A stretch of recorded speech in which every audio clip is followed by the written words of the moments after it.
Yon, so what's up mga kabigote? Welcome back again sa aking YouTube channel. O pasensya na kayo, medyo matagal-tagal tayong walang upload. Parang mga 2 buwan, kulang-kulang 2 buwan. Pero ito heart muna para sa inyo mga kabigote. Ngayon magbibigay tayo ng update doon. Doon tayo guys, mga kabigote, magbibigay ng update kasi may inakay na yung ating mga F1 doon na para sa ating stencil program. Yung project natin doon ay form development. Tapos i-update ko rin kayo sa iba pang mga ibon din sa ating main loft. Nasa malaking ito na meron tayong bad news, pero meron din naman tayong mga good news. So tara na. Huwag na natin itong patagalin mga kabigote. Yon, so mga kabigote, bigyan ko muna kayo ng update din sa ating pair na ito ng F1s na project stencils natin for form development para ma-erase natin mga sa susunod na panahon. So kukunin ko lamang yung pair na aray at ipapakita sa inyo yung kanila ng development ng itsura at napakaganda na Ayan. So aray mga kabigote, ang ating gamit na hen, ito ay isang dilute na hen. So siya ay TS2 mga kabigote. Kung makikita natin ang kanyang markings sa kanyang part ng bar niya. Pero siya ay T-check mga kabigote. Yan. Siya ay dilute. Yan. Kung makikita ninyo, mas light yung kanyang color. Siya ay blue T-check. Toy Stencil 2 mga kabigote. At ang kanyang muka ay napakaganda. Kita nyo naman ang mata mga kabigote. Ang haba ng tuka. So hindi na siya mukhang fancy mga kabigote. Kasi marami ngayon na stencils ay mukha talagang fancy. Maganda ang kulay. Pero mukha namang fancy. Ito mga kabigote, since dinidevelop natin ang form, gumaganda mga kabigote ang kanilang form. At saka kita nyo naman yung body size niya. Sakto na sa racing pigeon. Kaso lang, hindi ko pa ito natitraining. Yung mga magiging inakay nito mga kabigote ang ating titrain. Ang salasa ko, paitlog na aray. Ayan, paga. Kunin natin yung kapares nito mga kabigote. At maganda rin. Yan. So, ari mga kabigote, ang kanyang kapares. Yan. Actually, sila ay nestmate mga kabigote. Isa rin itong blue T-check. Kaso nga lang, hindi katulad ng kanyang kapares, yung kanyang kapatid na dilute. Aring isang ito ay blue T-check. Blue. Wild type. So, siya ay blue T-check na TS1. So, yan dark bronze. Makikita ninyo mga kabigote.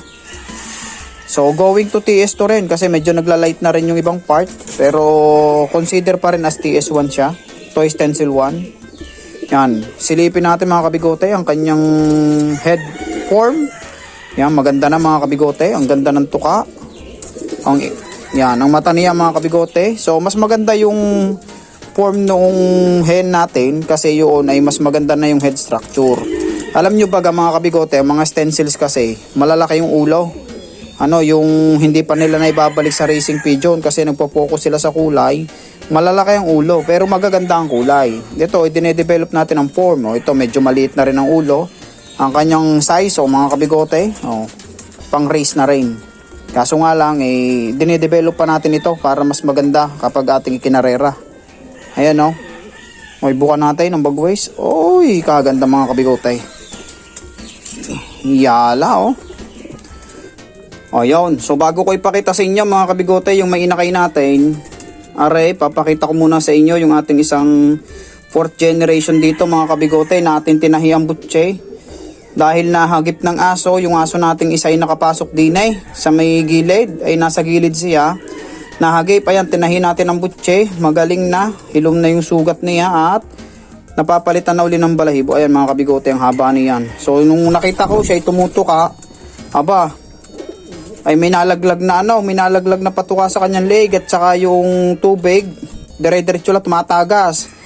Matagal-tagal na naman mga kabigote. Ito yung 4th generation natin pero kaganda ng kulay nito mga kabigote Yan. TS2 Toy Stencil 2 and 3 mga kabigote. Blue T-check TS2 and 3. Yan mga kabigote kitang-kita nyo naman may balahibo pa sa paa. Palibasa nga 4th generation project natin. Pero ito isa sa pinakamagandang kulay ng ating project na blue T-check. Ayan mga kabigote, kitang-kita nyo ng kulay. Kaso lang ang form mga kabigote, ari sinasabi ko sa inyo, ganare ang mga itsurahin ng mga stencil natin ngayon, karamihan. Yung malalaki yung ulo, mukha pa rin silang mga pansi mga kabigote. Di maganda nga lang ang kulay. Oh, ito mga kabigote, magandang kulay na rin. Yaw, aray mga kabigote, ang halimbawa na sinasabi ko sa inyo mga stencil, magaganda ang kulay, mukha pa rin pansi. Ayan, kita nyo ba yung hen ko na F4 na yan? Yan, mga gaya na nakikita nating stencil ngayon. Although mayroon namang mga magaganda na ampon, may mga kala mo pang race na rin ang forma, pero hindi pa ganun kapulido ang size at saka yung mga tuka. Ano, talagang makikita natin parang lobo pa yung mga ulo ng mga stencils ngayon. Ay are, yan, katulad niyan, yung isang yan. Oh. Paglalapitan natin yan ng camera, yung makikita ninyo. Oh. Bilog na bilog ang ulo. Ay hindi ganyan ang target kong form. Yan, maganda na kulay, pero hindi pa yan ang aking gustong mapalabas na forma ng ibon. Yan. Dini mga kabigote, sisilipin natin kasi may mga painakay na sila ngayon. Itong ating yan. So ayan mga kabigote, yan, medyo gutom na yung pair natin ng F1. Ito ay anak ng ating toy stencil, frill stencil, saka ng racing pigeon, no, yung napalabas natin 4th generation, kaya ito ay mga F1 nila. O ito mga kabigote, yung ating hen. Papakita ko sa inyo kung gaano kaganda ang itsura ng ating hen na rin. Ayan. So kita nyo naman ang kanyang muka. O, pang race na. Ito ay TS2 rin na blue T-check na dilute. Ayan mga kabigote, oh. Toy stencil 2. Ating makikita sa kanyang shield. Kita nyo naman kung gaano ka-dark ang tails mga kabigote. Yung opal kasi mga kabigote, makikita natin parang mga nagaganito rin ng opal. Kaso lang mas light pa rito. Tapos yung kanilang tail bar faded. Yun yung mga opal na nakikita natin. Kaya yung iba nalilito sa stencil at saka sa opal yung pagka-bronze ng stencil at saka ng opal. Yung opal naman, hindi siya para siyang nag-yellowish na ang kulay. So ito mga kabigote, F1 natin, nestmate din sila. So sa mga nagtatanong kung pwede bang pagparisin ng nestmate sa akin mga kabigote, kapag mga first generation, pwede kong pagparisin yan, pinagpaparis ko yan, katulad niyan, nestmate silang dalawa pero nakapagpainakay sila ng maganda. At ipapakita ko nga sa inyo mga kabigote mamaya, yung kanilang mga inakay at kung ano yung mga possible na maging kulay ng kanilang inakay. Sa palagay ko ay malapit na ring umitlog uli. Ayan, napakabait. Kunin natin yung kak. Ari mga kabigote, ang kanyang kapares.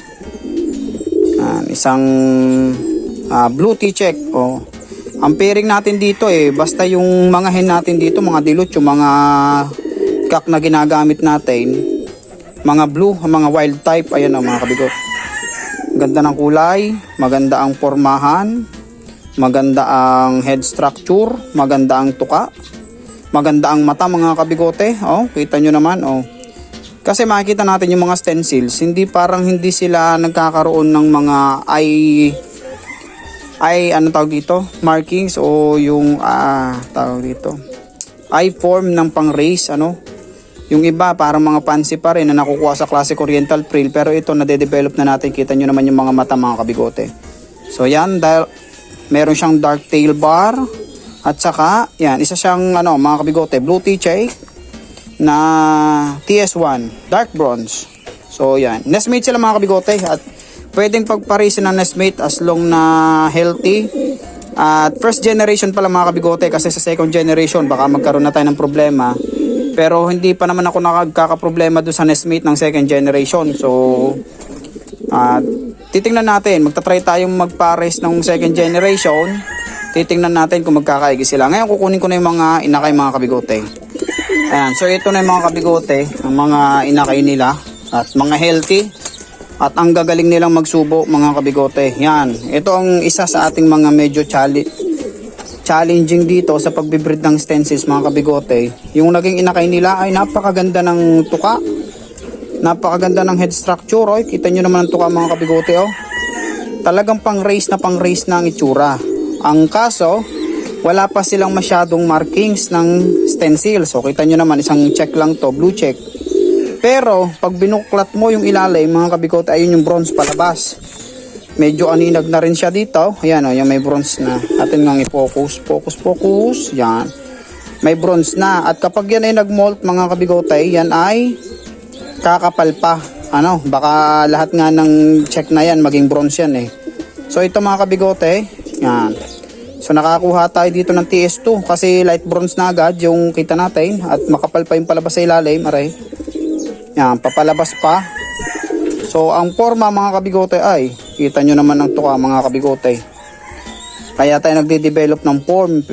Hindi tayo nagbabalik sa yung mga F1 natin, hindi natin ibinabalik sa mga stencils na kasi iikli uli ang tuka, lalaki uli ang ulo hanggat maaari yung may mga talagang salin na ng racing form. Ay are mga kabigote, kita nyo naman ang tuka oh. Talaga naman, oh. So ang kanyang kanismate mga kabigote, healthy rin. Napaka healthy rin na inakay. Ayun. Kukunin lang natin mga kabigote. Yan, sorry mga kabigote, isang blue T-check. Ito lang isang ito mga kabigote, as in blue T-check. So wala siyang kahit anong markings. Pero ang kanyang head structure, ang kanyang form ay napakahusay rin katulad ng kanyang kapatid. Ito medyo bilugan pa ang ulo. Ewan ko lamang mga kabigote kapag nag-matured pero sa lasa ko ay mas maganda na ang kanilang mga form kasi kita nyo naman kung gaano kanipis na yung tuka. Napakaganda na ng forma. Ngayon wala tayong markings, wala tayong TS man lang na nakikita. Walang frill sa buntot, sa wing flight. So sa kanyang part ng bar wala rin. So tingnan natin mga kabigote kung mag-iiba ang kulay kapag siya ay nag-molt. Kasi kadalasan yung mga stencil pag nag-molt nagiging bronze bigla eh. Ayan mga kabigote. Yan yung nestmate natin. Yan, happy family sila dyan. Ayan, so mga kabigote, ang aking nga palang... So ayan mga kabigote, yun lang muna. At yun nga pala sinasabi ko sa inyo kanina mga kabigote na bad news. So namatayan tayo ng maraming ibon, parang nasa 16 plus. 18 na ibon, exactly 18 ibon. So nadali yung iba nating F1, nadali yung ating mga F3, yung iba nating F4, nadali din mga kabigote. Matindi yung sakit na tumama. I think baka mayroong nagbakuna din sa ating katabi na para sa mga manok ay hindi natin nasabayat kasi hindi naman natin alam. Ay pumunta ngayon sa ating ibunan. Nagkaroon bigla, nag-going lahat sila kasi kung salmonella lang basta dapat makikita pa natin na nagtatae kung ano man ay hindi gayon. Ay nagpurga ako, wala naman masyadong bulate. Kaya ayun, siguro isa yun sa dahilan kaya dapat talaga laging protektado ang ating mga ibon, laging mga kumbaga nabibigyan ng vitamins para kapag tinamaan ng kung ano mang sakit na pumunta sa ating loob ay hindi malala na. Ay siguro sa mga susunod isa rin naman sa akin pagkukulang siguro ay di yung pagbibigay lagi na regular ng vitamin sa kanila. Kaya yung iba medyo mahina nung tinamaan. Pero marami tayong nakasurvive. Ang maganda doon mga kabigote, yung ating mga latest project, yung mga F5 natin, yung mga F6 natin, andun pa, okay pa. Ibig sabihin, hindi na sayang yung mga una kasi ang nawala ay yung mga una. Pero nakakapanghinayang din naman na nawala yung mga una nating project, yung mga F4 natin. Siyempre, napaano na sa atin yun. Napamahal na sa ating mga ibon na iyon. Kaso nga lang, yun talaga nangyayari. Ay di ayun, hindi akin na lamang inaayos ang pagbibreed din sa aking mga latest. Nang sa gayon, may pagpatuloy pa rin naman yung pagbibreed ng stencils. At makita natin yung talagang magandang forma ng stencils na racing form na hindi mukhang mga fancy. Yun yung target talaga kasi natin Okay, hindi lang basta kulay ang ating target, kundi tayo makapagpauwi ng mga ibon. May sali natin malaang ang stencil sa race. Titingnan natin kung hindi mo makauwi, at least yung kapag malayo natin din nakauwi, okay lang kung sakaling yung mga first try natin, basta yung mga training nakakauwi sila, ibig sabihin may chance talaga na sila ay makauwi galing sa malayo. Yun lamang mga kabigote, maraming salamat sa inyong walang sawang suporta at sa mga bagong subscribers ko na nasilip ko yung aking YouTube channel ay nadadagdagan kahit ako walang masyadong upload. Yun lamang mga kabigote, maraming salamat, magkita-kita muli tayo sa susunod na video.